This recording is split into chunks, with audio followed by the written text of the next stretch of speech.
시청자 동네꼬마님께서 이야기를 들려주실 겁니다. 우리 또 동꾸님이 얼마나 또 숨 막히게 할지 여러분들 같이 들어보도록 할게요. 안녕하십니까? 안녕하세요. 반갑습니다. 동네꼬마님. 네, 안녕하십니까? 아이고, 오늘 또 찾아와 주셨어요. 감사합니다. 감사합니다. 네. 자, 오늘 동네꼬마님께서 찾아와 주셨는데, 오늘은 어떤 키워드가 될까요? 궁금하네요. 키워드를 말씀드리자면, 없어졌지만 존재하는 것입니다. 없어졌지만 존재하는 것? 네네. 오호. 어떻게 보면 좀 살짝 추상적이기도 한데, 그죠? 네네네. 오호, 알겠습니다. 자, 여러분들, 숨 막히게 잘 들어주시기 바랍니다. 바로 출발할게요. 렛츠고! 길이십니다. 렛츠 기릿!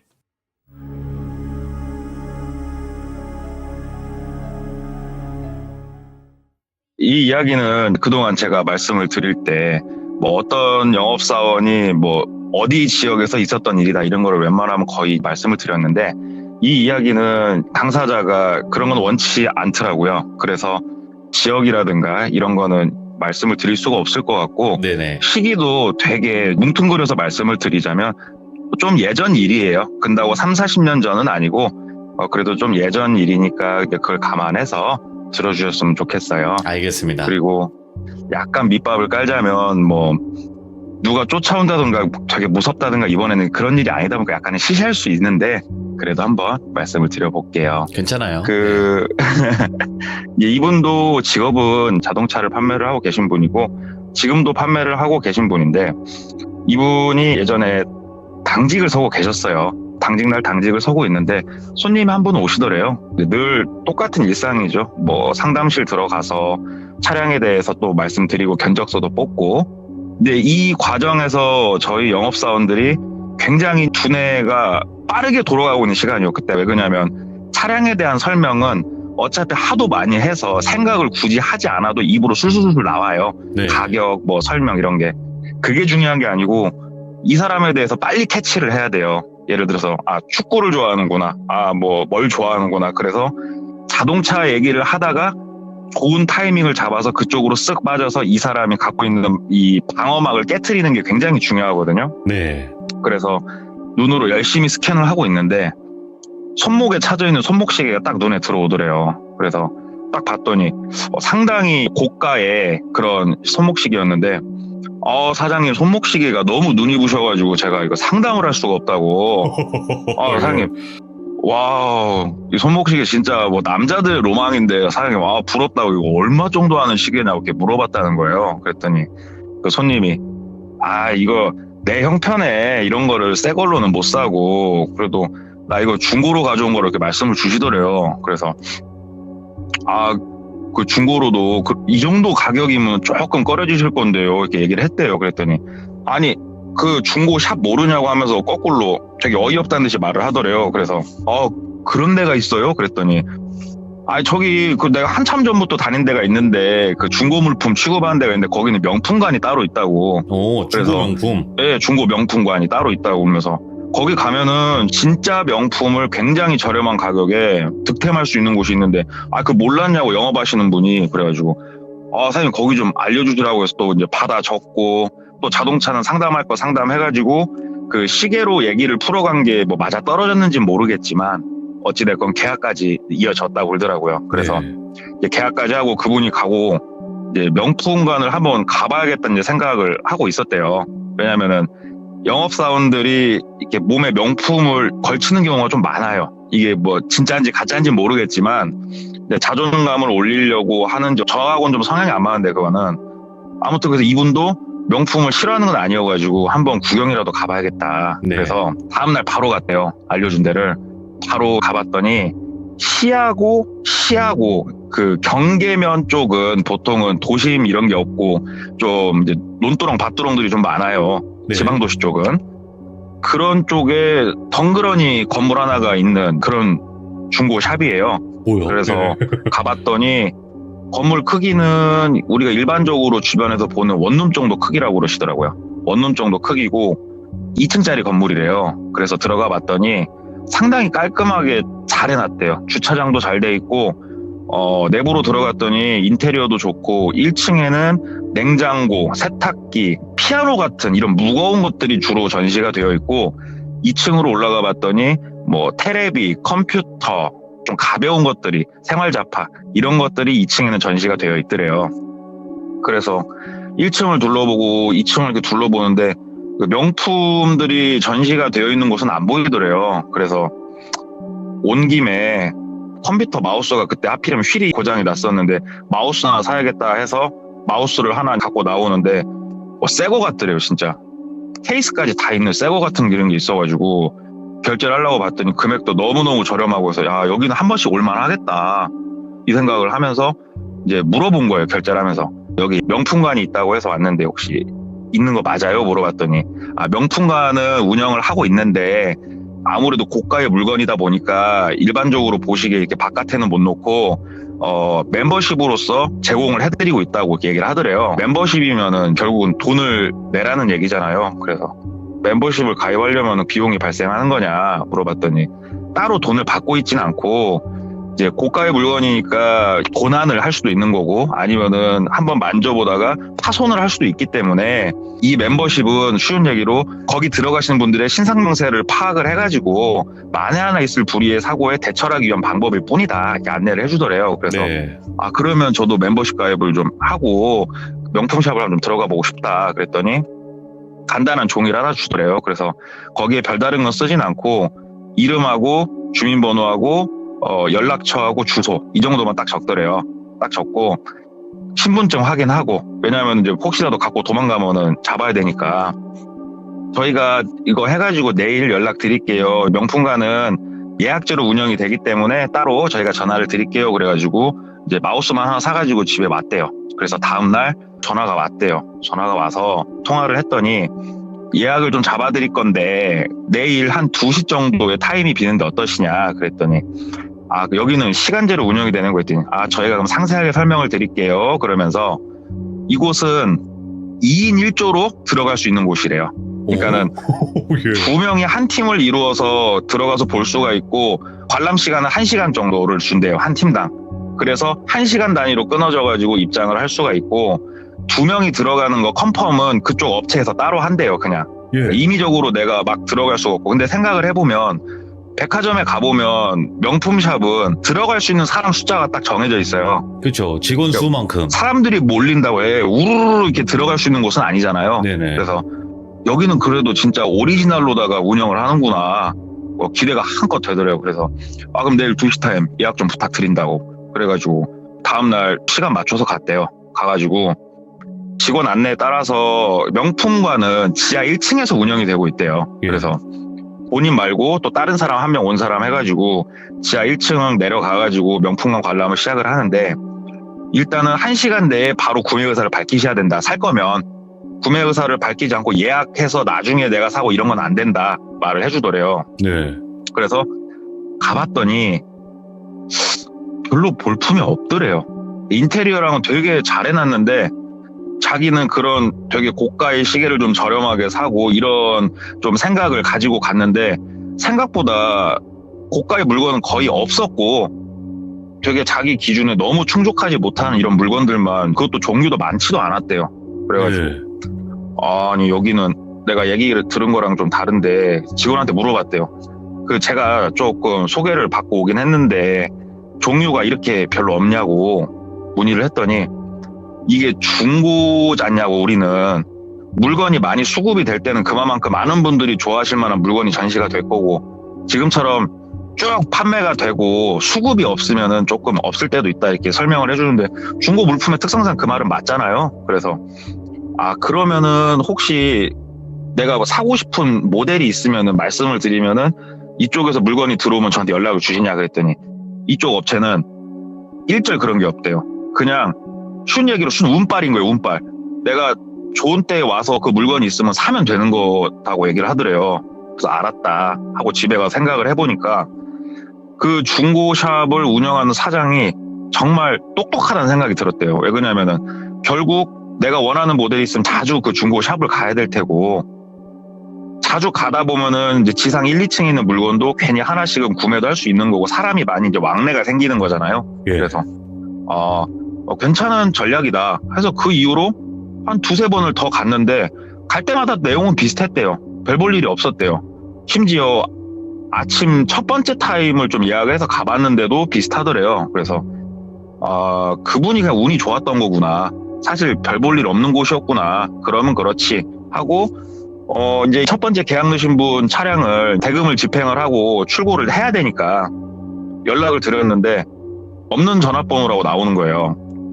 근데 이런 경우가 생각보다 좀 많아요. 고객분이 뭐 연락처를 바꾸는 경우는 별로 흔치는 않지만 내가 계약을 했는데 해약을 한다고 말하기가 껄끄러워하신 분들이 있어요. 그런 분들은 차라리 계약금 10만 원을 날릴지언정 연락을 피해버리신 분들이 많거든요. 그래서 뭐 일단은 핸드폰 번호가 안 받는 것도 아니고 바뀌었다니까 연락할 방법이 막막해진 거잖아요. 그래서 계약 하나가 또 이렇게 날라갔구나 생각을 하고 또 시간이 좀 흘렀는데 이번에는 아시는 분 소개로 다른 분을 또 상담을 했대요. 상담을 하는데 이분도 그 같은 브랜드지만 다른 모델의 시계를 차고 계시더래요. 네. 그래서 때마침 잘 됐다 하고 똑같이 시계를 이제 빌미 삼아서 말을 이어간 거예요. 근데 정말 공교롭게도 이분도 거기서 샀대요. 그 중고샵에서. 그래서 그 중고샵이 그러면은 되게 활성화가 돼 있나 보다. 이 시계 언제쯤 사셨냐고 그랬더니 한 반년 전쯤에 샀다고 이렇게 말씀을 주시더래요. 그래서 그러면 내가 갔던 시기가 좀 별로 물건이 없던 시기가 맞았구나. 좀 주기적으로 거긴 다녀봐야겠다. 이렇게 생각을 하고 예. 두 번째 분도 소개권 같은 경우에는 웬만하면 계약으로 일단 성사가 되거든요. 계약서까지 다 써놓고 한 보름에 한 번, 열흘에 한 번 정도 꼬박꼬박 가본 거예요, 거기를. 꼬박꼬박 가봤는데 자기가 갈 때는 진짜 볼품이 없더래요. 변함이 없더래요, 그냥. 그래서 나하고 여기는 안 맞는구나 생각을 했는데 이게 정말 신기한 게 그 고객도 차량 출고할 때쯤 연락을 드리니까 연락이 안 되는 거예요. 이분도. 네. 그래서 그 브랜드의 시계를 차고 있는 사람들은 나하고 아주 이제 왼수구나. 그래서 가운데 소개해준 사람한테 그분 연락이 안 된다 얘기를 해봤더니 나도 지금 연락이 안 되는데 모르겠다. 나도 내가 어떻게 하냐 거기까지. 그래가지고 이제 계약 2개를 훌렁훌렁 날린 거예요. 뭐 이런 일은 흔치는 않지만 근데 없다고도 볼 수 없는 일들이니까. 그리고 그 명품관은 그 이후로도 몇 번을 더 갔는데 내용이 다 비슷해서 그냥 아예 발길을 끊었다고 그러더라고요. 발길을 끊고 한 반년 이상의 시간이 흘렀을 때 일이 하나가 나오는데 저도 주기적으로 하고 있는 일이긴 하지만 전단지 작업을 저희가 좀 해요. 이게 출력을 하든 아니면 접지를 받아서 하든 A4 용지 사이즈나 B4 사이즈에 자동차에 대해 설명이 되어 있고 이거를 3번 접어서 우체통에 넣는 이런 작업들을 좀 해요. 근데 이분 같은 경우에는 그게 아예 생활이 돼 있는 분이세요. 그러니까 친구를 만나 커피를 한 잔 마시면은 그 근처에 있는 곳에다가 이렇게 우체통에 넣고 또 다른 일 보러 가시고 이게 이동할 때마다 그 근처에다 항상 판촉을 하시는 게 생활이 돼 있으신 분인데 우연히 차를 타고 그날은 아침부터 한번 오늘은 빡세게 판촉을 해보자. 또 혼자 나갔대요. 혼자 나가서 뭐 전봇대 족자도 걸고 이렇게 판촉을 쭉 하면서 가는데 시내권에서 시외권으로 쭉 타고 나가면서 판촉을 하는데 쉬운 얘기로 농공단지 비슷한 이런 단지가 있는 곳이 있어요. 근데 저기에 원룸촌이 있었네 하고 우연히 본 거예요. 그래가지고 이런 공업단지 옆에 있는 원룸촌은 거기서 일하시는 분들이 많이 있기 때문에 사실은 구매를 할 수 있는 여력이 있으신 분들이 많아요. 겉으로 보기에는 좀 허름해 보여도 타지에서 이렇게 주말 부부 하시면서 왔다 갔다 하시는 분들이 많기 때문에 저런 곳이 있었구나 하고 가가지고 우체통에다 쭉 꽂고 있는데 그 원룸 단지가 크진 않았대요. 달방 단지인데 쭉 꽂는데 제일 위에 있는 곳은 약간 떨어져가지고 산기슭 아래쪽에 있는데 하나는 좀 위에 쪽에 있더래요. 그래서 걸어서 쭉 올라가면서 판촉을 하고 마지막 제일 위에 있는 곳에 도착을 했는데 여기는 일단 느낌이 조금 이상하더래요. 네. 왜 이상하냐면은 이 아래쪽에 있는 달방들은 주로 달방은 낮에 차들이 많이 주차가 돼 있어요. 의외로. 왜냐면은 카풀을 하기 때문에 자기 차는 주차를 보통 해놓거든요. 막 일주일씩. 거기는 차가 딱 2대가 대져 있는데 일단 두껍게 먼지가 내려앉아 있고 타이어도 바람이 많이 빠져 있으니까 방치차죠. 방치차 2대만 딸랑 있고 차가 한 대도 없는데 그 을씨년스러운 느낌 있잖아요. 그런 느낌이 확 들더래요. 그래서 이상한 곳이다 하고 우체통에다가 이걸 쭉 꽂는데 자기가 보려고 한 건 아니고 그냥 보였대요. 네. 딱 꽂는데 자동차 그 과태료 고지서가 하나 이렇게 꽂혀져 있는데 그 앞에 이름이 이제 써 있잖아요. 근데 이름이 오늘도 똘비를 한번 등장시켜 볼게요. 김똘비란 이름이 거기에 써 있는 거예요. 근데 김똘비란 이름이 실존 이름이라고 한번 해볼게요. 그럼 이 이름이 동명이인이 거의 없을 만한 이름이잖아요, 사실은. 네. 그 이름이 있는 거예요, 거기에. 이분이 누구냐? 첫 번째 계약했던 분이세요. 그래서 아니 똘비 사장님이 주소지를 옮기셨나? 근데 이렇게 그 건물을 보니까 뭐 사업이 좀 문제가 생겼든가 뭐 문제가 생기셔가지고 어쩔 수 없는 상황이었겠구나. 왜냐면은 동명이인이 있을 만한 이름이 아니었대요. 그 이름 자체가. 네. 그래서 사연이 있었구나 하면서 이제 판촉을 쭉 하고 갔대요. 가고 거기 농공단지나 이런 단지가 있는 곳은 한번 내가 차를 팔면은 그 안에 있는 직원들한테 이제 한 달 건너서 차를 판매가 되니까 조금 집중을 해서 판촉을 했는데 한 보름도 안 지난 시점에서 다시 가서 또 우체통에 쭉 꽂고 그 근처 전봇대 족자를 걸고 그 좀 을씨년스러운 원룸 거기 가가지고 이걸 꽂는데 이번에는 이게 우연의 일치일 거예요. 2번째 이 차를 자기한테 계약하신 분의 우편이 있는 걸 또 본 거예요. 그래서 참 기묘한 일이구나. 나한테 차를 계약하신 분 2분이 어떻게 다 여기에 살 수가 있지? 하면서 2번째 이름은 뭐 약간은 흔한 이름이었대요. 그래서 동명이인인가 하면서 여기는 되게 느낌이 이상하다, 기묘하다 이런 느낌을 받는데 그냥 그런 느낌을 받다 보니까 해당 원룸을 이렇게 둘러봤대요. 우리가 아는 원룸은 정사각형 모양인데 거기는 좀 길다란 복도식 원룸이래요. 그래서 2층짜리인데 전형적인 달방의 모습이에요, 그게. 여기는 달방인데 주인 연락처도 안 써 있고 올 때마다 차 한 대도 주차되어 있는 차도 없고 오가는 사람도 안 보이고 느낌이 그냥 되게 이상하더래요. 그 일신년스러운 그 느낌의 이유를 자기가 알겠더래요. 네. 그러면서 그냥 이유는 모르겠는데 우리 전기 계량기가 있잖아요. 그 건물에 그냥 적어봤대요. 써있는 그대로 뭐 1, 2, 3, 4, 5, 6 다음에 왔을 때는 사람이 살면 바뀌어 있겠지. 그냥 그런 생각, 우스개 같은 생각. 네. 그리고 다음에 또 우체통에 꽂으려고 갔는데 기가 막히게 본인이 꽂은 전단지 일단 하나도 없이 다 치워져 있어요, 항상. 그래서 또 전단지를 꽂고 전기 계량기를 봤는데 1, 2, 3, 4, 5, 6이에요. 이건 말이 안 되는 거거든요. 사람이 살고 있는 곳이면은 뭐 1, 2, 3, 4, 5, 8이라도 움직여야 되는 게 정상인데 1, 2, 3, 4, 5, 6 똑같이 돼 있더래요. 네. 뭐야, 여기는 사람이 그럼 안 사는 곳이야? 근데 우리 김똘비님도 지금 주소지가 여기로 돼 있는 것 같고, 왜 그러냐면 그 자동차 과태료는 알아서 등본산 주소지를 따라가잖아요. 그냥 발송이 되잖아요. 이건 되게 희한한 곳이구나 그러면서 괜히 이렇게 두리번 하면서 봤대요. 왜냐면 주변에 아예 사람이 없으니까. 그랬더니 1층 들어가는 공동현관이 비밀번호 키로 잠겨 있더래요. 근데 달방을 이제 가보신 분 아시겠지만 보통 달방은 그 공동현관을 비밀번호 키를 거의 쓰는 데가 없어요.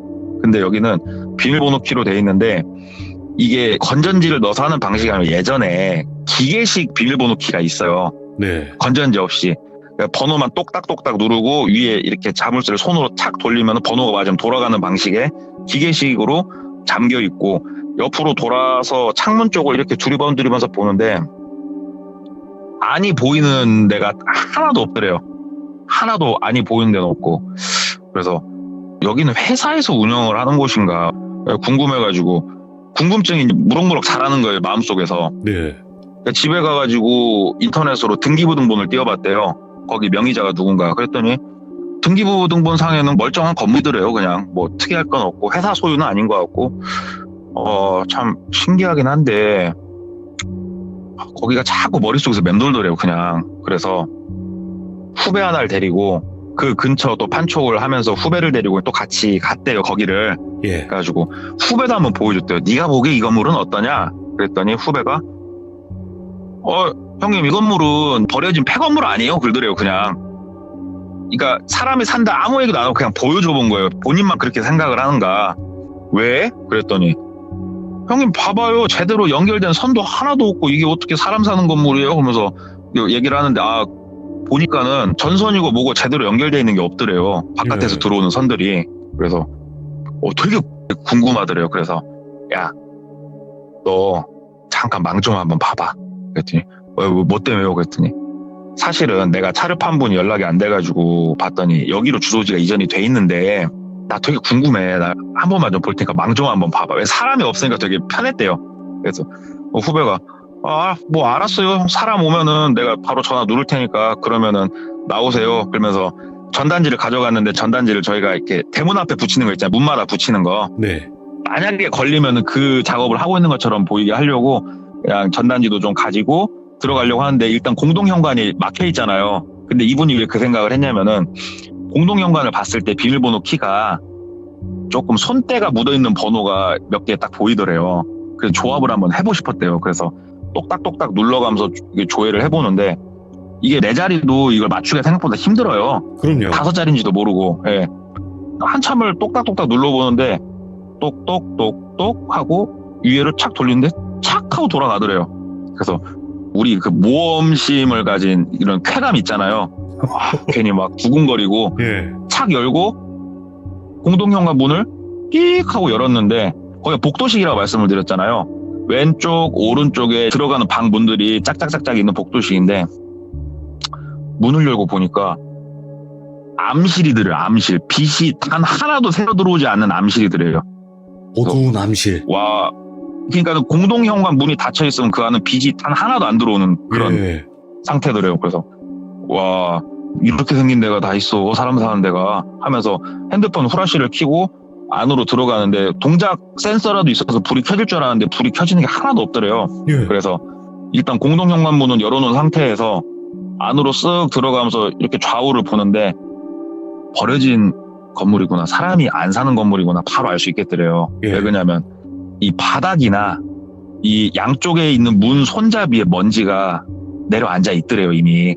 그러니까는 사람이 살면은 하다못해 자기 방문을 열면은 그 손잡이는 깨끗해야 될 거 아니야. 아무리 관리를 안 해도. 근데 거기에 다 먼지가 내려앉아 있더래요. 그래서 야, 여기 이 건물은 참 기괴하다. 기괴. 오. 와, 우편은 그럼 누가 치우는 거야? 관리자가 있다는 소린데? 와, 되게 신기하다 하면서 보는데 방 하나는 손잡이가 맨들맨들 하더래요. 먼지가 없이. 그래서 왜 그랬나 모르겠대요. 지금도 이건 범죄인데 그냥 열었대요. 문을 열어봤대요. 버려진 건물에 생각이 드니까. 그랬더니 네. 그냥 문이 끽하니 열리더래요. 그래서 안을 들어가서 봤더니 사람이 사는 이런 거 하나도 없고 그냥 캐비넷만 하나 떨렁하고 있더래요. 캐비넷만. 예. 그래서 뭐 여기는 그냥 사람이 한 번씩 주인 세대가 뭘 와서 놓는 창고인가 들어가고 캐비넷을 한번 열어봤대요. 그냥 여기까지 들어온 김에. 캐비넷이 다이얼 방식 비밀번호가 채워져 있는 건데 그래서 안 열리면 그냥 말자 하고 옆에 손잡이를 탁 돌렸는데 그냥 열리더래요. 캐비넷이 청 하면서 열려가지고 캐비넷 문을 싹 열었는데 그리고 후라시를 이렇게 비춰보는데 하면서 뒤로 주저앉았대요. 왜 그러냐면은 캐비넷이 3단 4단 안에 단수가 이렇게 나눠져 있잖아요. 거기에 빽빽하게 사람 손가락이 쫙 들어가 있더래요. 사람 손가락이. 그걸 보고 뒤로 주저앉은 거예요. 그러면서 내가 뭘 본 거지? 한번 다시 후라시를 비추고 봤는데 사람 손가락이 고무줄로 10개씩 묶여가지고 쫙 이렇게 솟아 있는 거예요. 쉬운 얘기로. 정말 이 기묘한 광경에 덜덜 떨리면서 후라시를 비추고 이렇게 멍하니 굳어갖고 보는데 색깔이 좀 이상하더래요. 이 손가락이. 그래서 더 가까이 가서 이렇게 보니까 실리콘 손가락이더래요. 사람 손가락이 아니고. 오, 다행이다. 그나마 다행이다. 예. 네, 실리콘 손가락이더래요, 그게. 예. 그래서 하나를 이렇게 주워가지고 이렇게 봤는데 뭐 손톱이나 이런 거는 구현이 안 돼 있고 지문이 있는 손가락 실리콘이더래요. 다 예? 지문이 있는 이 실리콘마다. 그래서 참 살다 이런 건 또 처음 보네. 지문이 있는 실리콘이라니 해서 다른 거 몇 개를 대조를 해서 보는데 뭐 비슷한 듯 하면서도 다른 듯 하면서 아무튼 지문이 다 있더래요. 손가락마다. 네. 그래서 일단 느낌이 너무 안 좋으니까 다시 캐비넷 문을 닫고 자기 와이셔츠를 이용해가지고 문 손잡이랑 다 닦았대요. 괜히 느낌이 좀 더러워가지고 혹시라도. 그리고 현관문을 닫고 나온 거예요. 거기서 나와가지고 참 저기는 뭔가 희한한 거 투성인 달방이구나. 김돌비 씨도 그렇고 느낌이 좀 세가지고 그러고 있는데 또 근다고 해서 우리가 일상생활을 못하는 충격을 받을 정도의 일은 아니잖아요. 그 자체가. 네. 그래서 일상생활을 하는데 또 여러 명을 만나고 상담을 하고 계약을 하고 하는데 그 중에 한 분이 차량 계약을 한다고 해가지고 또 좋은 마음을 가지고 계약서를 쓰려고 계약서를 내밀고 서명을 해야 되니까 펜을 드리려고 하는데 본인 거 펜을 꺼내시더래요. 안주머니에서. 근데 그 우리 몽자로 시작하는 큰형님 있잖아요. 그 펜계에 몽자로 시작하시는 그분. 몽블랑. 네. 그 형님을 안주머니에서 싹 꺼내시더래요. 예. 그래갖고 또 영업사원이 펜이 눈부시다고 또 멘트를 쳤대요. 예. 쫙 멘트를 쳤더니 그분이 이거 시계뿐만이 아니고 넥타이 핀까지도 그 명품관에서 샀다고 얘기를 하는 거예요. 예. 자기가 여러 번 갔었던. 그래서 야, 그 명품관은 끊임없이 내 눈에 치이는구나. 그러면서 어찌됐건 이분한테 이걸 쓰고 가벼운 마음으로 보내고 저녁에 집에 가가지고 커피 한잔 하면서 텔레비전을 이렇게 보는데 기존에 있었던 원룸 뭐 이런 생각 아무것도 안 하고 그냥 TV 보면서 깔깔깔깔 웃으면서 보다가 문득 생각이 탁 스쳐 지나가더래요. 예. 지금은 없어졌지만 예전에는 연대보증이라는 게 있었고 그러기 때문에 할부를 할 때 서류 중에 가족관계증명서가 들어오는 경우가 상당히 많았거든요. 네. 본인 머릿속에 있는 생각이 딱 떠오른 거예요. 첫 번째 고객, 그 시계 때문에 두 번째 시계 고객, 그 다음에 원룸이 있는데 첫 번째 고객, 두 번째 고객이 가족관계증명서상에 혼자였어요. 그러니까는 가족이 없으신 분들이었어요. 둘 다. 그래?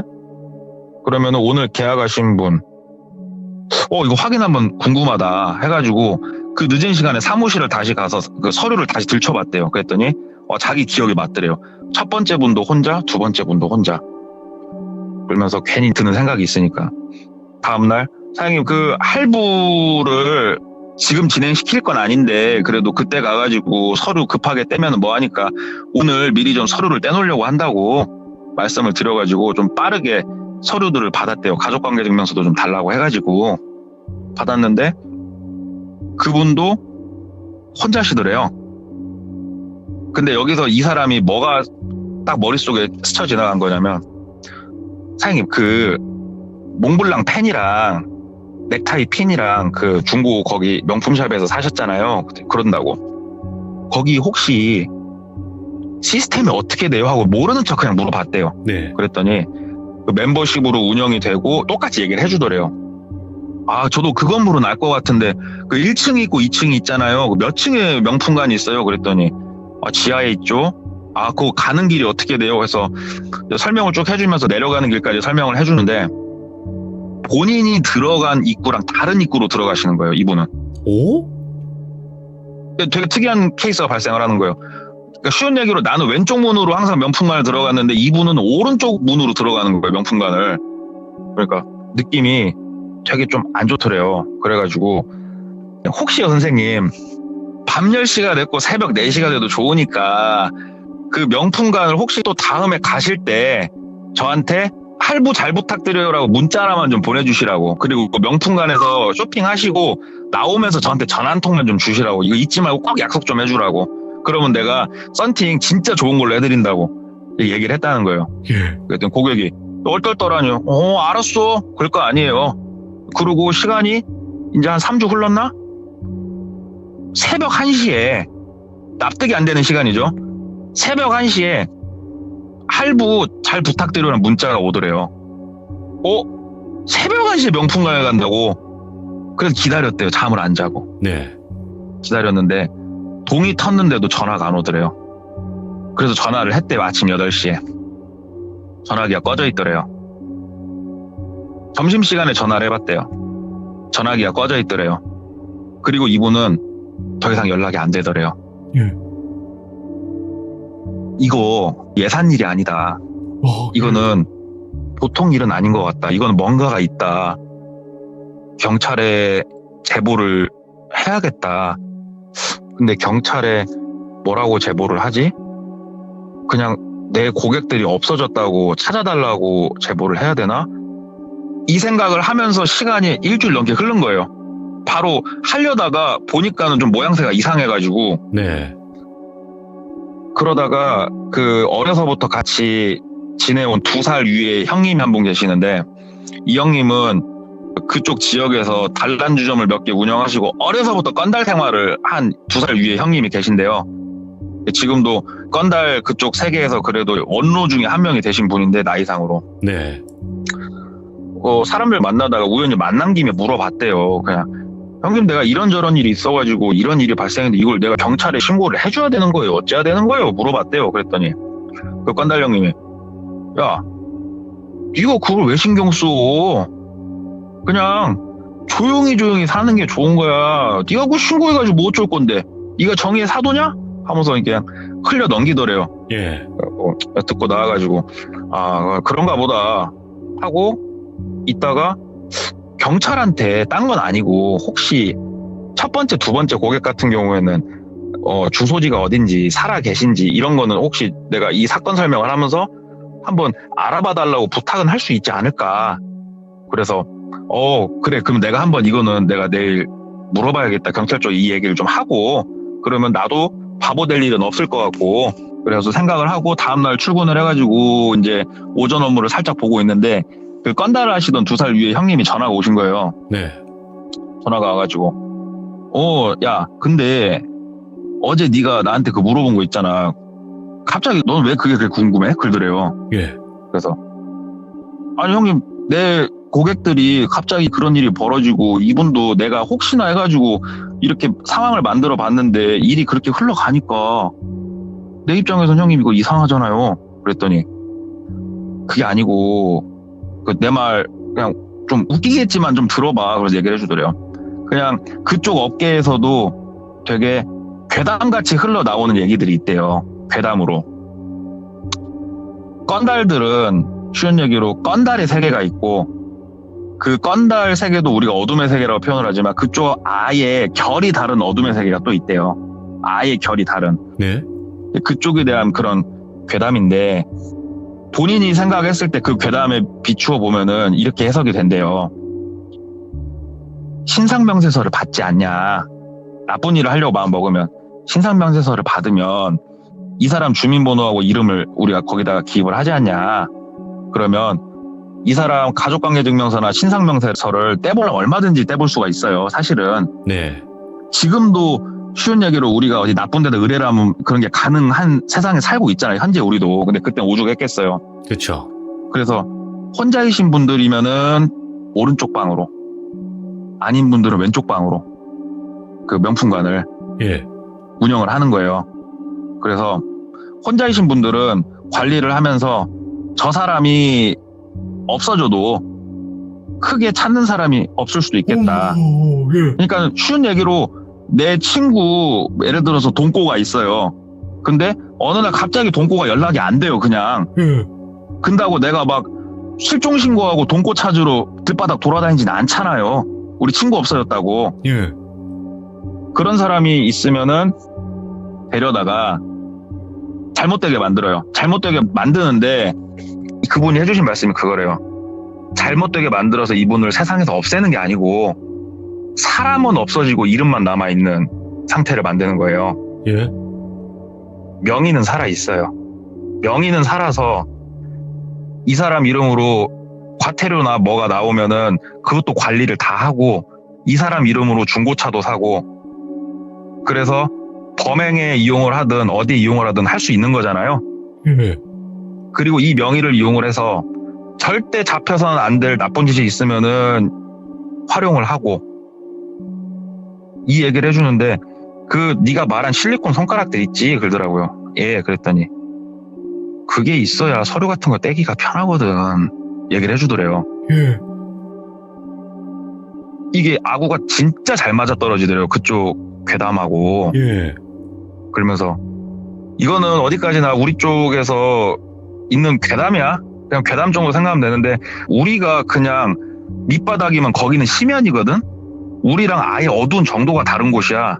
그냥 너 신고 같은 거 할 생각 하지 마. 그냥 너 메일이잖아.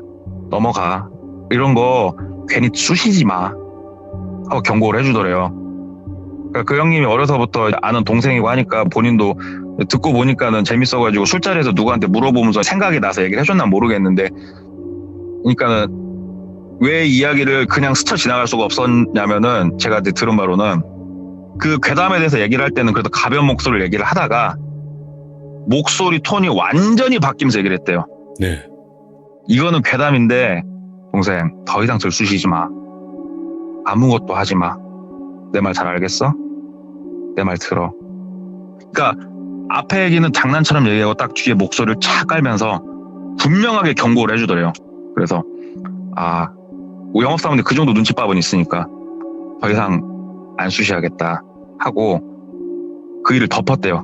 그 일을 덮고 예. 더 이상 고객들이 명품을 꺼내도 물어보지도 않고 명품관에 그쪽에 다시 갈 생각도 하지도 않고 이렇게 시간이 흘렀는데 그동안 다른 사람한테도 크게 이야기를 아예 안 하고 살았대요. 그리고 시간이 지금 생각보다 많이 흘렀고 지금 그 자리들은 다른 건물들이 많이 들어서 있어가지고 아예 세상이 바뀌었는데 이 이야기를 제가 듣고 저도 사실은 그런 게 있을까? 솔직히 궁금하더라고요. 저도 예. 이런 일이 있을 수 있을까? 궁금해가지고 혹시 기억나세요? 그 예전에 신입사원 얘기할 때 그쪽에서 일했던 그 뿌로코 꼬봉 그 형님 오, 예. 그 뿌로코 꼬봉을 좀 하셨던 그 형님한테 좀 물어봤어요. 제가 이 이야기를. 예. 왜 그러냐면은 그쪽 업계가 결이 다른 어둠의 업계잖아요, 사실은. 그래서 형님 제가 이런저런 얘기를 들었는데 이런 거 혹시 아시는 거 있으세요? 그랬더니 그분이 있다 없다라고 저한테 대답을 해주진 않았고 이런 식으로 저한테 대답을 해주셨어요. 대한민국이 치안이 굉장히 좋은 나라잖아요. 이 나라가. 예. 강력범죄율도 굉장히 낮고 사람들이 그렇기 때문에 보고 싶은 것만 보고 산대요.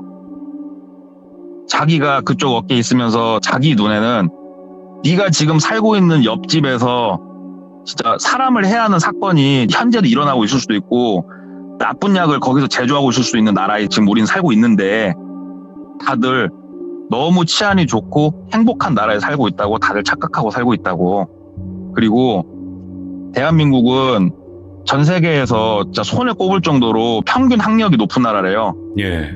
그러다 보니까 대한민국이 사기치기가 너무 좋대요. 진실을 숨기기가 너무 편하대요. 그래서 약간 모순이 있어서 왜요 형님? 많이 배운 사람한테 어떻게 사기치기가 편해요? 그랬더니 한국은 많이 배웠는데 인정하는 법을 못 배우는 나라래요. 그래서 자기가 갖고 있는 상식이 있으면은 뭐 괜히 인터넷에서 찾아보고 자기가 갖고 있는 상식을 가지고 어렵게 얘기를 하면서 서로 막 싸운대요. 내 말이 맞다, 네 말이 맞다, 네 말은 이상하다, 틀렸다 얘기를 하는데 본인 말이 틀렸을 때 인정을 안 하는 나라래요. 그렇기 때문에 이 사람이 갖고 있는 상식의 선이 어디까지인가만 알고 있으면 그 선 내에서만 사기를 치면은 거의 무조건 넘어가는 나라래요. 이 나라가. 소름돋아. 와. 근데 네가 지금 나한테 이런 물어본 일들 있지? 예. 네 상식으로는 이해가 안 되지? 예. 네 상식은 거기까지니까. 넌 이해가 안 되지.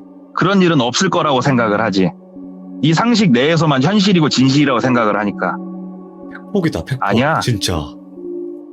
세상은 네가 가지고 있는 상식 안에서 움직이지가 않아.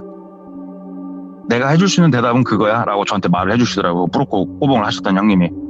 저는 이제 알고 있는 건 주워 들은 것밖에 없는데 그분은 거기서 많은 걸 봤을 거 아니에요. 그렇죠. 그래서 이게 막 전처럼 임팩트 있어갖고 막 누가 쫓아오고 무섭고 이런 얘기는 아닌데 스스로가 좀 여러 가지 생각을 해보는, 그리고 또 약간 솔직히 좀 무서웠던 얘기여가지고 한번 가져와 봤어요. 동백꼬마님 거짓말쟁이시네. 예. 왜요? 아니 안 무섭다며요. 막 그러진 않잖아요. 아니. 진짜로 이분 거짓말쟁이에요. 우리 그 시들무 거짓말쟁이 1등이야. 아니 안 무섭다고 하셨는데 이렇게 무서울 수가 있나? 아유, 그래도 그렇게 느끼셨다면 성공했네요. 아 이거 봐, 다 피노키오라고 하잖아요 지금. 와 이거 시들무기 피노키오 이거 어떡하죠 동네 꼬마님? 아이고. 야 잠깐만. 감사합니다. 근데 그 말이 맞는 것 같아요. 그러니까 우리가 아는 상식선에서 일어나지 않으면 그건 비현실인 거야. 그죠? 다들 그렇게 생각하죠. 그것도 시들무도 마찬가지예요. 안 믿는 분 자기 상식에 벗어나면요 그냥 주작이라고 그럴 수 해버려요.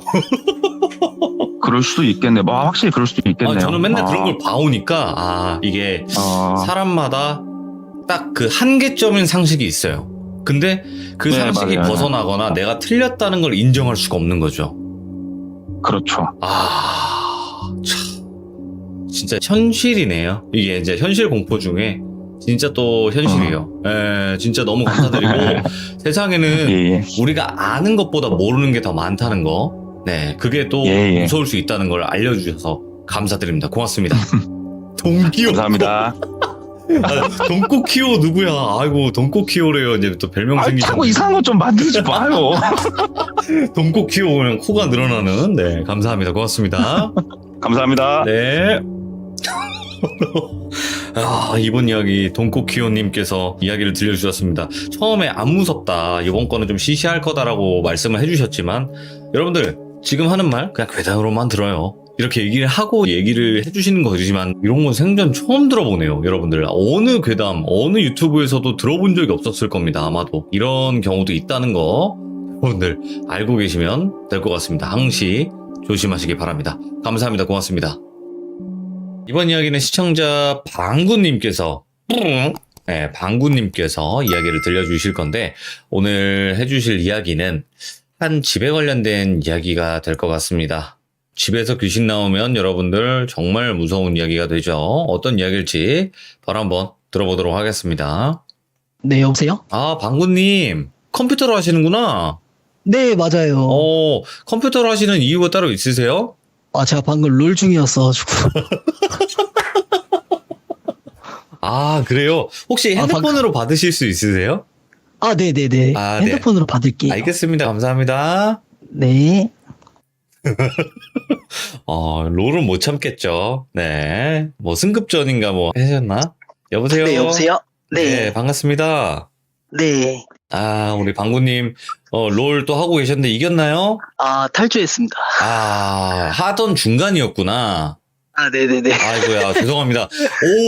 롤 중간에 이렇게 끊기 힘들 텐데, 너무 감사합니다. 네, 괜찮아요. 자, 오늘 또 방구님께서 늦은 밤인데도 또 이렇게 참여를 하게 되셨어요. 근데 오늘 해주실 이야기가 집에서 귀신을 겪은 적이 있다. 네. 근데 이제 본인뿐만이 아니라 가족 모두가 좀 이상한 걸 많이 느꼈었다. 그 집은 이렇게 해주셨는데 네. 맞나요? 네네네. 그러면 혹시 큰 지역을 말씀은 가능하실까요? 경기도 조금 더 세부적으로 얘기하면 좀 평택시까지? 네. 경기도 평택. 네. 언제쯤 때 이야기예요, 그게? 제가 초등학교 한 1, 2학년 때쯤이었던 것 같아요. 지금은 이제 평택이 좀 많이 바뀌었지만, 그때는 뭐, 좀 그랬을 수도 있겠다라는 생각을 해보는데, 도대체 어떤 이야기일지 바로 한번 들어보도록 하겠습니다. 렛츠고! 길이십니다. 렛츠 기릿!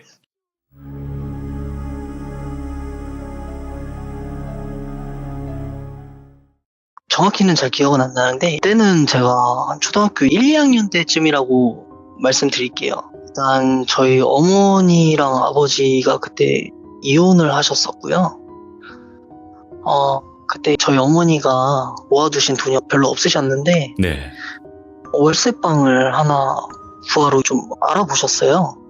알아보시는 와중에 그 부동산에서 방 좀 싸게 난 방 한 2개짜리 정도 딸린 다락방까지 딸린 그런 방을 하나 얻으셔가지고 저랑 어머니랑 들어갔습니다. 네, 예. 그때는 저희 누나가 대학생이셨어요. 지방에 있는 대학교에서 혼자 거기 기숙사에서 생활을 하시고 저랑 어머니랑 먼저 그 집을 갔었죠. 가가지고 어머니 지인분들 하셔서 이삿짐을 다 풀고 그날 초저녁쯤까지 다 이삿짐을 풀었을 거예요. 네. 초저녁까지 이삿짐을 다 풀고 이제 어머니 지인분들은 다 가셨어요. 다 가시고요. 어머니랑 저랑 저녁에 어머니가 항상 저한테 그때 강아지라고 했거든요. 네, 우리 강아지 뭐 먹고 싶냐 뭐 이렇게 물어보셔가지고 짜장면이 너무 먹고 싶다. 그래서 어머니랑 짜장면을 이렇게 먹었어요. 어머니는 짜장면이 싫다고 하셨고 그 당시에는. 네, 맞죠. 예. 이제 짜장면을 시켜줬는데 어머니께서 부엌에 가셔가지고 뭐 김치도 좀 더 덜고 뭐 그러셨어요. 네.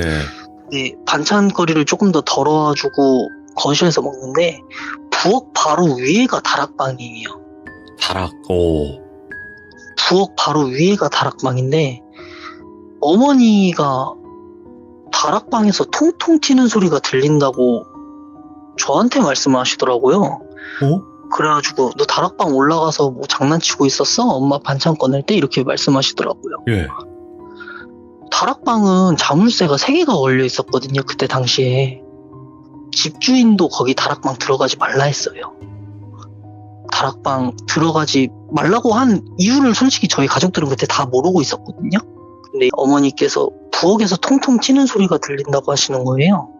그래가지고 저는 뭐 모르니까 거실에서 그냥 만화 보고 있었으니까 엄마가 잘못 들었나 보다 하고서 뭐 그때 당시에는 쥐가 집에서 나오는 게 흔했거든요.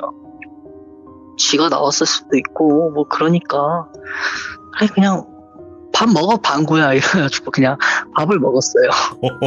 네. 예. 짜장면 맛있게 먹고 그날 잠에 들고 일어났는데 제가 늦둥이어서 어머니가 그때 갱년기 아닌 갱년기가 좀 찾아오셨던 것 같아요. 그날 학교를 갔다가 제가 끝나고 집에 왔는데 뭐 평소랑 또 다름없이 뭐 만화 보면서 저녁이 되고 제가 또 자고 그랬는데 새벽에 잠깐 깼어요. 제가 새벽에 잠깐 깼는데 어머니께서 한 90도에서 조금 기운 상태로 된 그 다락방 계단을 올라타고 계시는 거예요. 예? 그때가 제가 솔직히 말해서 시간이 몇 시였는지 정확히 기억은 안 나는데 제가 봤을 때 새벽이었던 것 같아요. 거기를 올라가고 계시는데 그냥 잠결에 쓱 쳐다보긴 했어요. 잠결에 쓱 쳐다보긴 했는데 어머니께서 그 다락방 문을 자꾸 흔드시더라고요. 그래서 이게 무슨 일이지 하고서 그냥 멍하니 쳐다보고 있었어요. 솔직히 말하면 좀 무서웠어요. 그때 당시 어머니가 그렇게 다락방 문을 흔드시는 게 되게 무서워가지고 그냥 이불을 머리 끝까지 뒤집어 쓰고 되게 무서워하면서 쫄아가지고 이렇게 부들부들 떨고 있는데 다락방을 한 10분 동안 막 흔드시더라고요. 그러다가 고요해졌어요. 저는 이불을 쓰고 있었고 갑자기 10분 후에 방바닥 소리 처벅처벅 소리가 나더라고요. 이불을 갑자기 확 하고 펼치셨어요. 어머니가. 제가 너무 무서워서 실눈을 뜨고 있었는데 어머니가 주무시려고 하나 하고 딱 봤는데 어머니가 눈을 감은 상태로 웃고 계시더라고요. 너무 무서워서 저는 그날 기절해버렸습니다. 그날 기절해버리고 그 다음날 한 1시쯤에 일어났어요. 그날이 주말이어가지고 어머니께서 별일 없다는 듯이 부엌에서 요리를 하고 계시더라고요. 저보고 아이고 우리 방구 주말이라서 늦게 일어났어? 하는 거예요. 아무 일 없듯이. 내가 어제 무슨 꿈을 꿨나? 이런 생각이 들더라고요 그때. 그래가지고 일어났어 하고서 밥을 먹는데 그래 이제 밥 먹자 하고서 밥 다 됐다고 하고 밥을 차려주시는데 제가 젓가락질을 정말 못해요. 근데 저희 어머니가 원래 젓가락질 하는 거 가지고 저한테 나무라지 않으시거든요. 근데 제가 젓가락질 하는 걸 보고 저한테 저 병 X는 지 애비를 닮아가지고 젓가락질도 병 X같이 하네 이러시는 거예요 갑자기. 예. 저는 밥을 먹다가 너무 당황을 해서 그냥 무시하고 일단 먹긴 했는데 좀 충격을 많이 받았어요, 그때. 그러더니 원래 저희 어머니가 담배 술을 안 하시는데 갑자기 담배를 피시더라고요. 뭐야, 안 하던 행동들을 하시네요? 네. 갑자기 담배를 피셔서 어머니가 이게 갱년기랑 이런 게 좀 찾아와서 누나가 그때 그랬거든요. 엄마 지금 힘들 때니까 우리 방구가 꼭 챙겨줘야 돼. 이렇게 얘기를 했었어요, 저한테. 근데 제가 그런 말을 듣고도 좀 챙겨줄 수 있는 뭐 좀 그런 게 좀 안 되더라고요. 그래가지고 그냥 저도 무덤덤하게 좀 넘기려고 했는데 충격을 솔직히 그때 많이 먹었죠. 그래도 또 몇 일이 지나고 이게 가끔씩 나오시는 거예요. 어머니의 그런 행동이. 항상 그러신 건 아니고. 네. 근데 제가 받아쓰기를 학교에서 하는 그거였는데 받아쓰기를 제가 좀 못해요. 학교에서 못했어요. 공부 자체를. 제가 그때 한 30점인가 40점 정도 맞아서 왔는데 어머니께서 그걸 딱 보시더니 종아리를 거드라 하시더라고요. 예. 네. 근데 저희 집에 그 밭에 끼워 놓는 나무 있잖아요. 나뭇가지 같은 거. 나뭇가지가 아니라 약간 나무 판자 같은 거. 예. 좀 얇아가지고 저희 어머니가 화분 심는 게 그때 좀 취미였어가지고 그게 많았거든요. 그거 3개를 가지고 오시더라고요. 근데 그게 잘 안 부러져요, 돌비님. 근데 종아리를 걷는데 어머니가 원래 초등학교 1학년을 그렇게 때릴 수가 없거든요. 예. 자기 아들이면 더더욱. 전 그날 정말 미친 듯이 맞았어요, 어머니한테. 솔직하게 말하면 지금 제 종아리에 흉터가 조금 있어요, 아직도. 그 정도로요? 네. 그때 피멍이 들어가지고 그런 게 아니라 그냥 피가 났었어요, 종아리에서. 한 20분을 그렇게 막 미친 듯이 때리시더라고요, 어머니가. 너무 아프고 서럽고 그래가지고 엄마 죄송해요, 그만 때리세요, 잘못했어요, 한 번만 봐주세요, 방구 2번 다시는 안 그럴게요 막 하면서 막 그러고 있는데 안 멈추시더라고요. 솔직히 그 정도까지 맞아 본 적은 없는데 안 멈추시더라고요. 그래가지고 처음에 담배 필 때도 그렇게는 안 맞았거든요. 근데 어머니 얼굴을 딱 쳐다보는데 좀 웃고 계시더라고요. 예. 마음이 아파서 때리신 게 아니라 때리는데 희열 느끼는 사람처럼 웃고 계시더라고요. 그러다가 저랑 딱 눈이 마주치고 갑자기 어머니가 그러더라고요. 자, 이러고 가셨어요. 네. 그리고 그날 안 들어오셨어요, 집에. 정말 무서워가지고 집 전화기로 누나한테 전화를 했어요. 누나, 너무 무서워.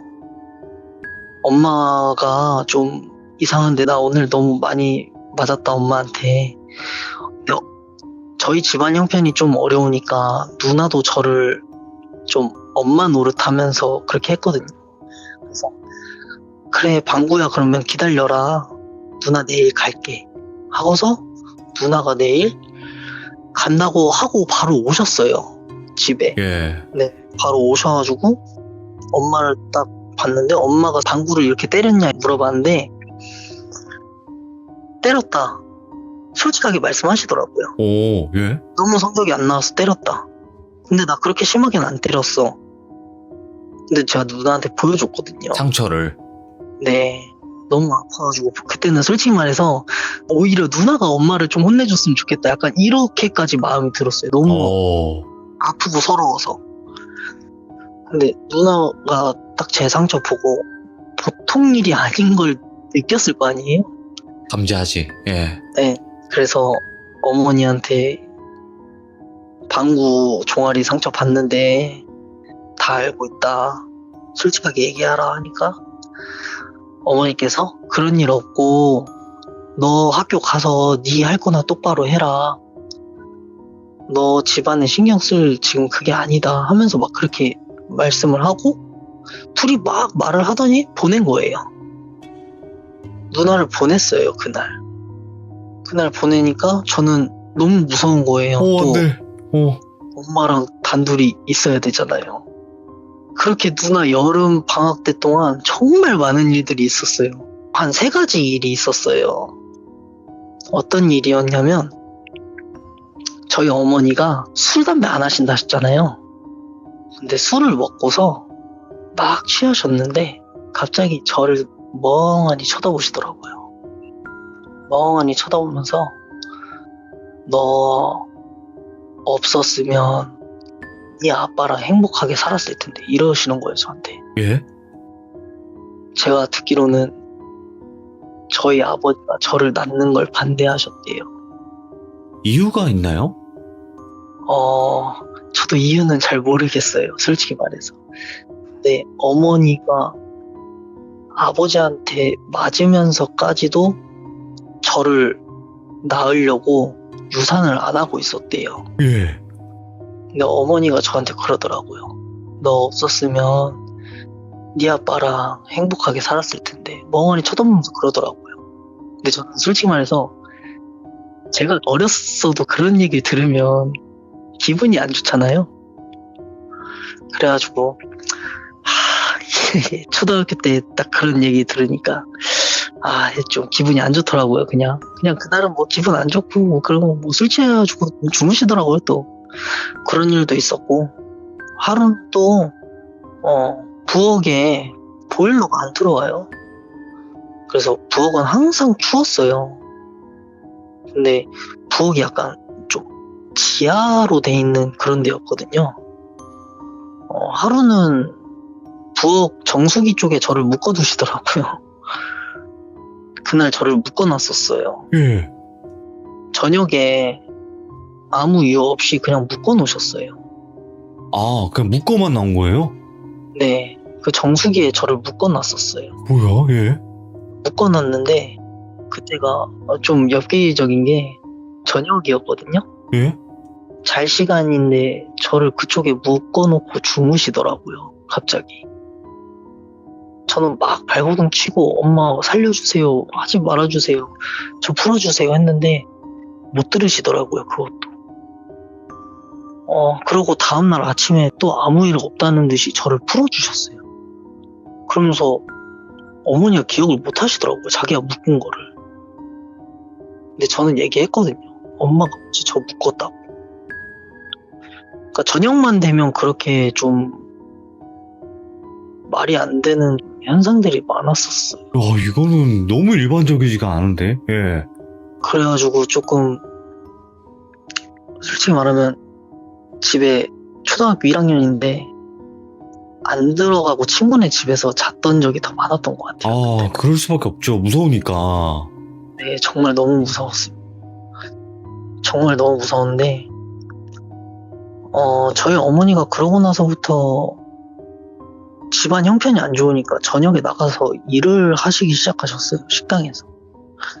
식당에서 일을 시작하고 나서부터는 제가 집에 혼자 있으니까 누구한테 막 가해당하거나 막 그런 건 없었어요. 근데 단 다락방에서 들리면 안 되는 소리는 들렸어요. 어떤 소리요? 애기 울음소리요. 오, 예.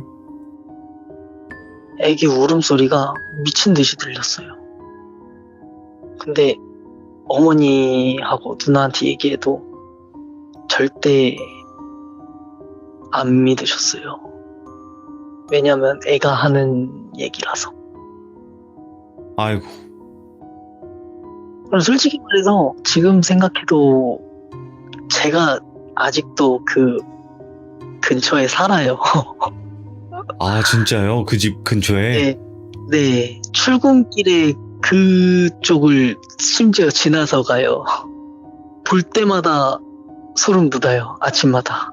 정말 무섭고 기억나선 안 되는 그때들이 기억이 나고. 근데 물론 지금 어머니한테 그런 건 하나도 없습니다. 네. 지금은 괜찮으신 거죠, 어머니?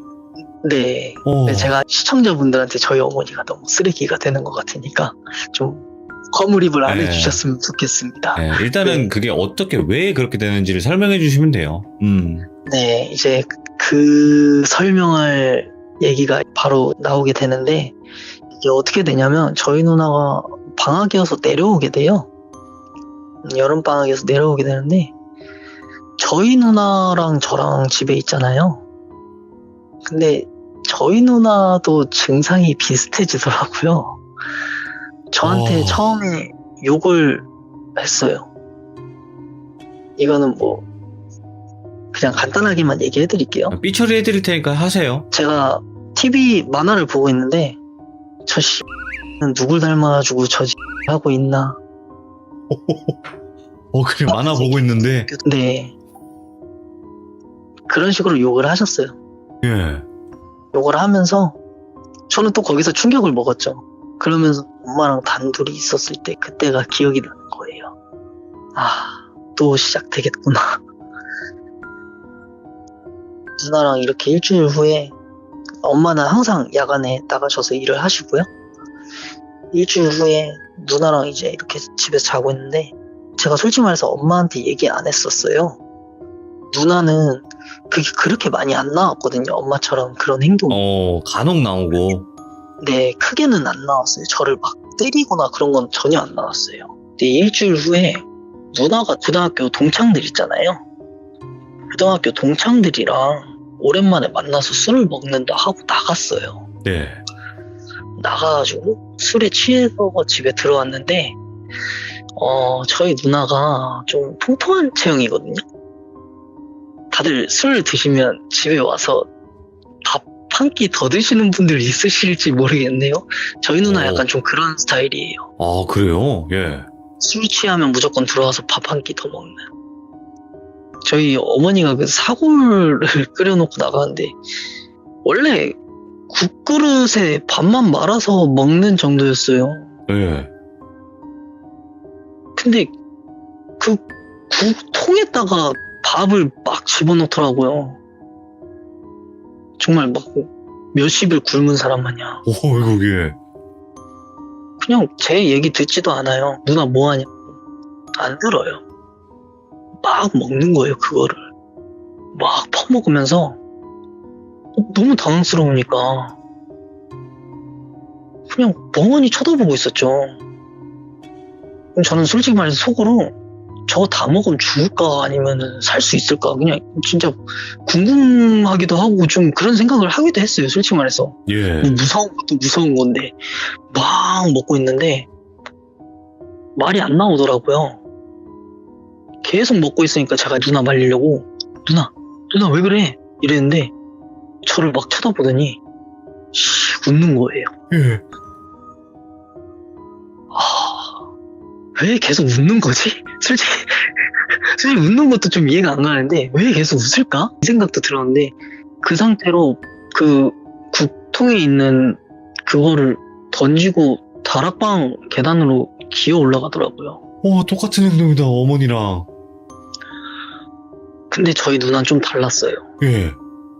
그 다락방 손잡이를 잡고 막 흔드는데 저희 어머니는 그거 못 뜯었거든요.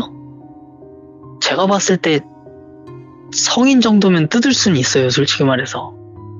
그 다락방 문이 나무 판자 같은 문이에요. 되게 뜯기 쉽겠죠. 막 20분 정도 흔들더니 그게 뜯기더라고요. 큰일 났다. 나 저기서 들으면 안 되는 것도 듣고 엄마가 절대 열지 말라 했는데 누나가 뜯었잖아요. 그럼 자물쇠에 걸려있는 그 부분만 빼고 그냥 앞부분은 그냥 무조건 열리는 거예요. 안으로 들어가더라고요. 안 돼, 예. 그리고 문을 조용히 자기가 또 닫더라고요. 뜯은 문을. 충격에 너무 빠졌었어요, 솔직히 말해서. 누나 거기 들어가고 나서 아무 말도 없고 정말 한마디도 없이 그냥 가만히 있었어. 정말 아무 소리도 안 들리더라고요, 그 다락방에서는. 엄마한테 전화를 했습니다. 엄마, 나 방구인데 누나 다락방 들어갔다. 바로 전화 끊어버리시더라고요, 그냥. 예? 그리고 나서 다시 집 전화 오더니 절대로 다락방 문 열지 말고 집 밖에 나와 있어. 이러는 거예요. 누나 들어가 있잖아. 아, 들어가 있으니까. 저 들어가지 말라고 오. 그러시더라고요. 전 뭐 엄마 말 듣고 있었죠. 근데 제가 봤을 때 그때가 아마 새벽은 됐을 거예요. 어머니가 그때 왔어요, 집에. 어떤 아저씨랑 같이 왔는데 그 아저씨 목에 엄청 큰 염주 있잖아요. 염주를 막 달고 계시던 아저씨였는데 제가 어렸을 땐 몰랐는데 뭐 지금 와서 들었던 걸로는 그 아저씨가 법사라고 했어요. 법사님. 네, 도사, 친구- 법사. 네, 저희 집안이 불교 집안이에요. 네. 그래서 어머니가 아는 무당분들이 좀 많으세요. 드디어 왔다. 예. 네. 근데 그 법사님 혼자선 처리 못하세요. 그 법사님이 일단 저희 집으로 저랑 저희 어머니를 끌고 들어가세요. 들어가는데 현관문 앞에서 법사님이 말씀하시길 정말로 썩은 내가 진동을 하는데 어떻게 살았냐. 근데 솔직히 말해서 집 정리가 하나도 안 돼 있었어요. 이사 왔을 때부터. 정리할 생각도 없었고. 네, 단체로 다 그럴 생각이 없었어요. 예. 집 문을 딱 열자마자 쥐 3마리가 저희 발 사이로 확 지나가더라고요. 예. 법사님이 그거 보고 저희 어머니 보더니 한숨 쉬더라고요. 저희 어머니랑 법사님이랑 친구고요. 들어갔는데 그냥 그 다락방을 멍하니 쳐다보세요. 예. 멍하니 쳐다보시더니 자기 혼자 안 된다고. 자기 혼자 안 되고 자기 아는 무당 한 명 있는데 내가 걔 데려올 테니까 너 아들 데리고 기다리고 있어 밖에서. 그러는 거예요. 그러면서 저희한테 꼭 신신당부를 하셨어요. 다락방 문 열지 말아라. 이렇게. 무슨 일이 있어도 열지 말아라. 그렇게 가셨어요. 누나는요? 거실에- 누나. 다락방에 계속 계시는 거예요. 계속요? 네. 가셨는데 얼마 안 있다 오세요. 한 3시간 후에 오셨어요. 도사님께서. 근데 이제 중요한 거는 다락방에서 그러더라고요. 엄마 꺼내줘. 엄마 나 좀 꺼내줘. 엄마가 다락방 앞까지 갔어요. 문까지. 소름 끼쳐. 예. 제가 엄마 손 잡고 그랬어요. 엄마 꺼내면 안 돼. 하면 안 돼. 아저씨가 하지 말랬어. 그때 어머니가 다시 앉으셨어요. 정신 차리셨구나. 그리고 나서 법사님한테 전화를 했죠. 내 딸이 꺼내달라 하는데 어떻게 해야 되냐. 절대 안 된다. 법사님께서는. 제가 봤어도 그 문을 열면 안 돼요. 일단 그 문을 열면 안 되는데 이제 절대 꺼내지 말라고, 문 열지 말라고 말씀하시고 그냥 기다리고 있었어요. 다시. 예. 그렇게 한 1시간 있다가 제가 애기 소리가 난다 했잖아요. 애기 울음소리. 거기서 애기 울음소리를 처음으로 어머니랑 저랑 같이 들었어요. 이제 같이 듣는 사람이 생긴 거죠. 아무도 안 오. 믿던 그 애기 울음소리가 예. 미친 듯이 났어요. 정말 미치겠더라고요. 저는 그 소리를 또 듣자마자. 전 아직도 애기 우는 소리가 그렇게 좋지는 않아요. 저한테는. 그 울음소리가 정말 미친 듯이 나더라고요. 그냥. 신생아 그럼- 울음소리 이런 거예요? 네. 딱 그 울음소리예요. 근데 고막이 찢어질 것 같은 그 울음소리예요. 진짜 악을 지르는 울음소리. 그래가지고 어머니가 진짜 조마조마해하고 막 이렇게 하면서 기다리고 있는데 법사님이 오셨어요. 예. 이제 오셨는데 무당 아줌마랑 같이 오셨어요. 무당 아줌마랑 같이 오셔가지고 무당 아줌마 무구를 손에 쥐고 막 흔드시더라고요. 방울이랑 같이. 네네. 방울이랑 막 같이 흔드시더니 그러시더라고요. 2년 네 딸내미 데려갈 것 같은데? 이러는 거예요. 저희 어머니한테. 저희 어머니가 무릎 꿇고 싹싹 빌면서 울면서 한 번만 살려달라고 막 그랬죠. 이거 구태도 안 올라가고 얘 천도 못해 이러는 거예요. 근데 일단 뭐 어떻게 하겠어, 사람 살리고는 봐야지 이러는 거예요, 무당 예. 아줌마가. 법사님이 문을 열었어요. 결국에는 다락방 문을 바로 네. 무당 문의시키셔서 열었는데, 누나가 구석에 쪼그려가지고 벌벌 떨면서 울고 있더라고요. 예. 그러면서 바닥에 오줌을 지렸어요, 누나가. 어이구. 너무 무서워. 예. 그 오줌 양이 정말 말도 안 되게 많았거든요. 사람이 한번 그 소변 놓는 거랑 한 번 지릴 수 있는 그 양이 아니에요. 헐. 다락방 안에 저희 가족들은 아무것도 모르고 있었는데, 예. 당연히 못 봤으니까 모르고 있었는데, 제사 지낼 때 쓰는 용기들이랑 제사상이랑 웬 항아리에 부적이 엄청 많이 붙여져 있더라고요. 예. 그거 무당 아줌마께서 하시는 말이, 이거 신주 단지 비슷한 건데 이거 신무시는 단지 아닌데? 허주 잡신을 거기에 다 끌어모았대요. 와. 저희 누나한테 귀신 들린 건 아니래요. 일시적인 현상인데 예. 안에서 정말 무서웠을 거라고. 그래서 이 얘기는 이게 끝인데, 저희 누나 시점에서 얘기해 드릴게요, 이제. 오, 예. 저희 누나는 술 취해서 집 들어와가지고 밥을 먹는 시점부터 해드릴게요. 네. 밥을 먹었을 때까지 정신이 있으셨어요. 근데 저희 누나가 말하기를, 나는 밥그릇에 밥을 퍼먹었지 국통에 밥 안 퍼먹었다 이러는 거예요. 솔직히 말해 자기는 밥그릇에서 그걸 퍼먹었지 그 국그릇에서 퍼먹은 거 기억을 못하고 있더라고요.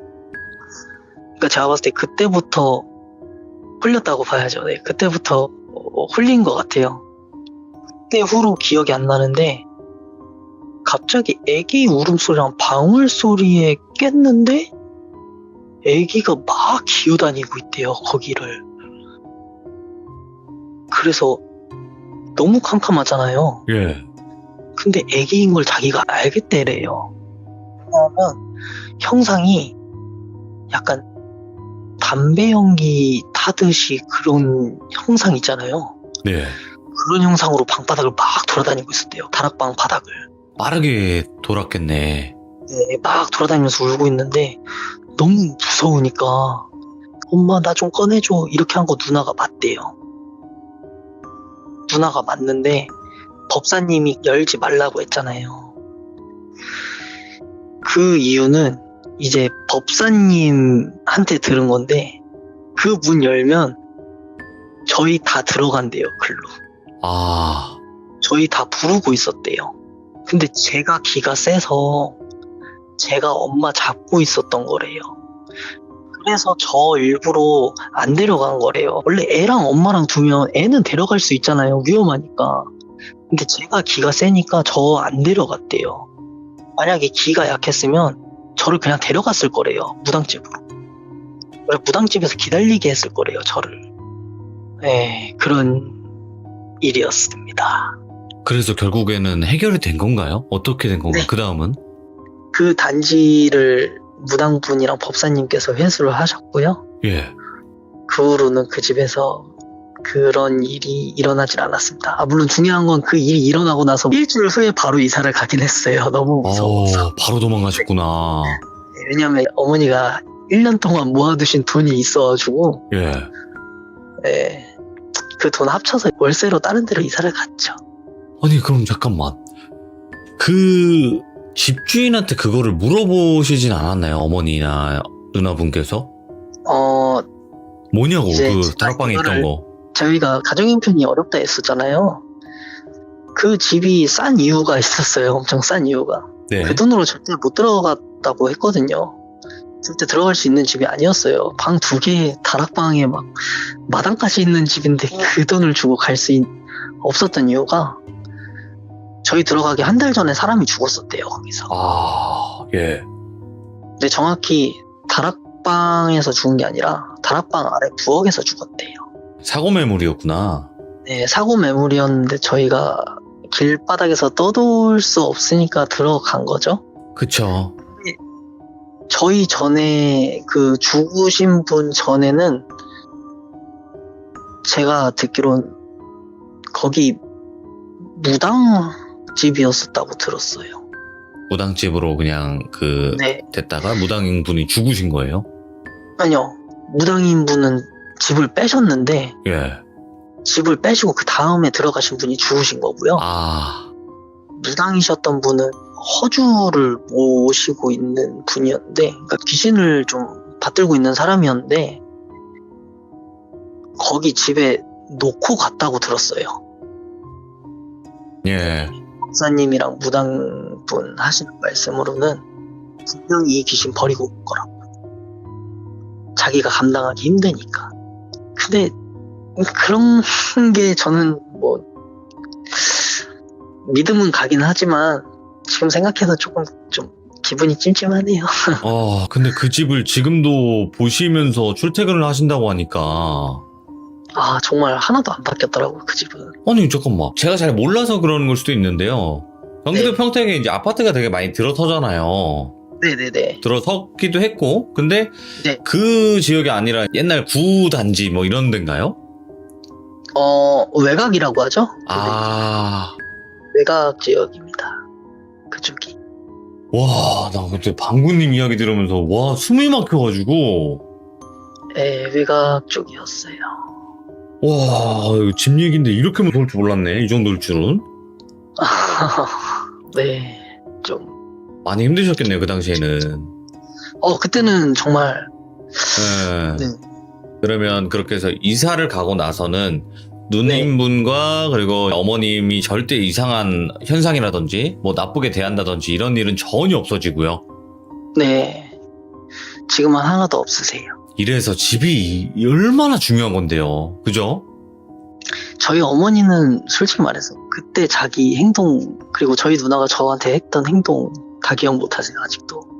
그리고 저도 어렸을 때는 한 중학교 1학년 때까지만 해도 그게 섭섭하고 서러웠는데, 이제는 그게 본인들이 이렇게 하고 싶어서 한 게 아니니까, 그걸 알기에, 네, 그쵸.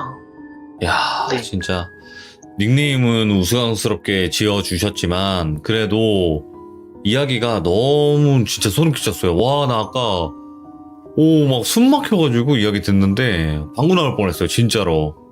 닉네임은 제 현실 별명입니다. 네. 아, 방구쟁이. 제 현실 별명이에요. 방구쟁이셔가지고. 아니요, 방구쟁이가 아니라 이름 때문에 현실쟁이. 아, 그래도 저는 그냥 방구쟁이니까 방구라고 별명이라고 불린다 이렇게 생각을 하겠습니다. 네. 네네. 근데 진짜로 너무나 소름 끼치게 잘 이야기해 주셔가지고 진짜 감사합니다. 항상 좋은 네. 일만 가득하세요, 방구님. 네, 감사합니다, 돌비님. 네, 고맙습니다. 네, 네. 집 얘기 중에서 레전드다, 진짜로. 여러분들.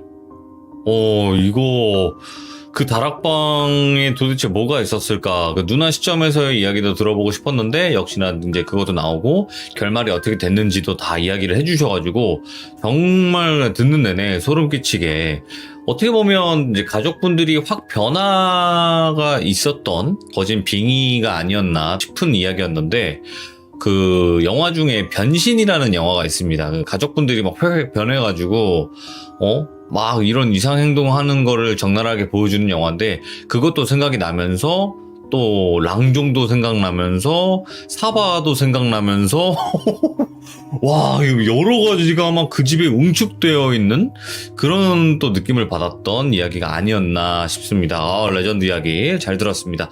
시청해주신 모든 분들, 여러분들도 이런 집에서 생활하신 적이 있거나 이런 경험을 하신 분들 계시면 바로 카톡 아이디로 연락을 주시길 바라겠습니다. 감사합니다. 고맙습니다.